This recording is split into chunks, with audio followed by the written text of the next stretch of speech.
Hello my friends, my name is operator Starsky and today was day 586 of the unprovoked Russian invasion.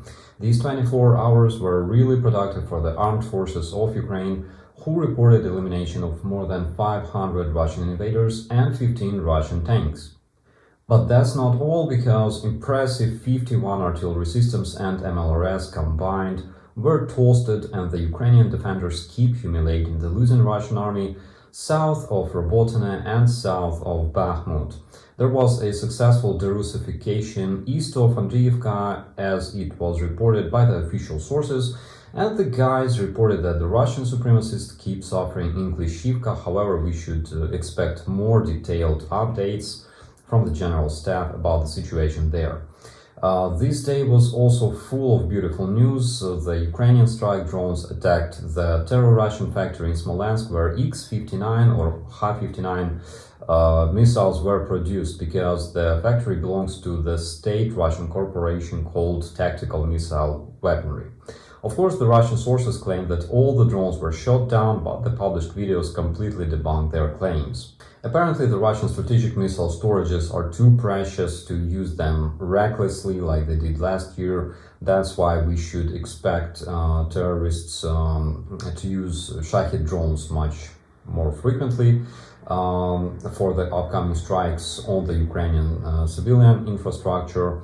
In September, we saw the record number of the Iranian strike drones launched by the Russian terrorists, because more than 5,000 of those drones were launched and almost 400 were intercepted by the Ukrainian air defense. As for the Ukrainian drones, the military intelligence attacked Russian helicopters parked in Sochi. We don't have complete information about the number of the destroyed choppers, but hopefully some of the terror Russian pilots will lose their jobs. Also, 3 Russian passenger airplanes belonging to the Aeroflot company broke simultaneously today. Passenger airplanes, mainly produced by Boeing and Airbus, are malfunctioning twice more often than in 2022, because they're serviced by local subcontractors, and also those airplanes don't receive necessary software updates like the airplanes used everywhere else in the world, which is crucial to ensure the safety of the aircraft. Therefore, 120 cases of malfunctioning Russian aircraft, including the cases that happened in flight, were recorded this year. Last year, this number was 55. If you consider using the Russian airlines, just think twice, okay? Some of the Russian pilots already made the right decision, and remember, several months ago we were talking about a pilot who landed the terrorist Mi-8 helicopter on the controlled territory, and the dude and his family received political asylum in Ukraine together with a big financial bonus. So another Russian pilot, call sign Gavr, went on vacation to the Emirates and surrendered to the American embassy. When they say the Russians have no choice, it's not true, because they have plenty of choice. Surrender to the Ukrainian intelligence or Western special services and receive security guarantees, because Russia is approaching its collapse and there's absolutely no chance it's gonna win or even remain in one piece after this suicidal invasion against Ukraine. Microsoft stopped prolonging the Russian subscriptions for several services like Microsoft 365, and on the other hand, the Russians were using cracked software anyways. They don't buy software, just forget about it. It's something that is completely unnatural for the Russian culture. What is typical is committing atrocities. The Office of the Prosecutor General of Ukraine reported that the Russian army murdered 504 children in Ukraine. 1,129 were wounded by the Russian supremacists, but this number only includes officially registered cases, while on the uncontrolled territories in places like Bakhmut or Mariupol, after those areas are liberated, there's a big chance that we'll make new horrible discoveries. The satellite images already show that the Russian terrorists dug numerous burial sites on the occupied territories. Also, Russians are known for disposing of civilian bodies like they did in Bucha or Izum. What else is typical for the Russian supremacists? I think being completely ridiculous. For example, the Moscow authorities published a list of strategic objects that were not supposed to be disconnected from power grid at all times. The military intelligence of Ukraine already expressed their gratitude to the stupid terrorist degenerates. And speaking of the degenerates, of course, we're gonna react to some of the most ridiculous Russian comments because it's worth it. So two comments were equally stupid, so I picked them both. This degenerate blames Ukraine for starting the terrorist drone strikes on the Russian apartment buildings, resulting in deaths of 0 Russian civilians and big brown stains emerging around the Rublyovka district of Moscow. So, quick answer is Russian terrorists started attacking the Ukrainian apartment buildings with Iranian-made drones on 12th of September 2022. On 27th of September, they launched a swarm of Iranian drones at Uman, where Jewish pilgrims gathered to celebrate the Jewish holiday of Rosh Hashanah. Basically, the Russian terrorists helped Iranian terrorists attack Israeli citizens on the territory of Ukraine.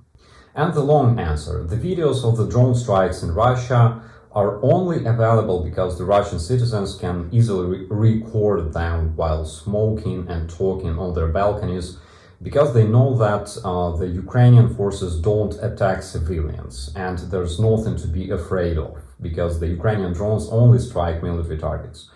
At the same time, the internet is full of videos showing Russians and Russian aviation shelling and bombing residential buildings in Ukraine. Putin is officially wanted by the International Crime Court for committing war crimes, and this is why the author of this comment receives the title of a degenerate of the day. Second individual simply pooped out all the Russian narratives that were debunked 1,000 times. So I will just briefly list them here. There's no democracy in America. So the Russia is ruled by the same old fart for 20 years, and people get arrested for standing on the streets with empty banners. You don't know shit about democracy, okay? Nazi in Ukraine.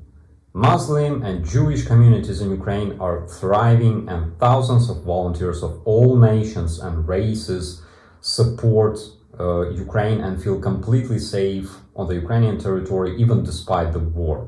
At the same time, the Russians keep claiming that Ukraine has no right to exist, and they also banned the Jewish agency because Russia is naturally anti-Semitic country. You can Google it. Why half Ukraine speaks Russian? It's because Russians were killing Ukrainians for speaking Ukrainian during the occupation by the Bolsheviks, but it doesn't mean they're Russian. For example, Americans, and I mean big majority of Americans, speak English, but it doesn't make them British, you stupid fuck. Civilian war raging between Ukraine and South Ukraine for 8 years killed 10,000 people. I literally don't know what to say here, because first of all, learn English. East is not South, okay? Second, why 10,000? I mean, Gonzalo Lira, for example, claimed there were 16,000. Scott Schitter gave approximately the same number. In reality, the OSCE monitoring mission clearly stated that 3,400 Ukrainian citizens died on both sides, on the Ukrainian-controlled territory and Russian-occupied territory, in 8 years. At the same time, almost 10,000 Ukrainian civilians were murdered by the Russians since 2022, in less than 2 years of the invasion. America installed a pro-West government. So first of all, Ukrainians are generally pro-West. And second, the government was installed through democratic elections. And democratic elections is something that people in Russia, unfortunately, are not acquainted with. And some more good news to finish this update, which already took quite a while to record. The Ukrainian forces report that first Wagnerites were eliminated in Bakhmut. Poland delivered first 3 Leopard tanks repaired at the Polish territory, Bardzo dziękujemy państwu. Italy signed an agreement with Ukraine to help rebuild a historical monastery bombed by the Russian terrorists in Odessa. Thumbs up to the Italian guys, you are awesome. Lithuania, Latvia, Estonia, Finland, Poland, Bulgaria, and Norway banned Russian cars from entering their territories. Germany keeps confiscating the Russian cars. Also, Germany delivered a new package of military aid, which includes multiple engineering and demining vehicles, satellite communication terminals, helmets, and such. And the crazy-ass story happened with the tanker of the 54th Mechanized Brigade. His T-72 tank, land-leased from Russians, broke in the field, so he called a Russian engineer of the Uralvagonzavod, and after being consulted, the Ukrainian soldier thanked this stupid fuck on behalf of the armed forces of Ukraine. With that, I wish you a great day. My name is Operator Starsky. As always, be safe.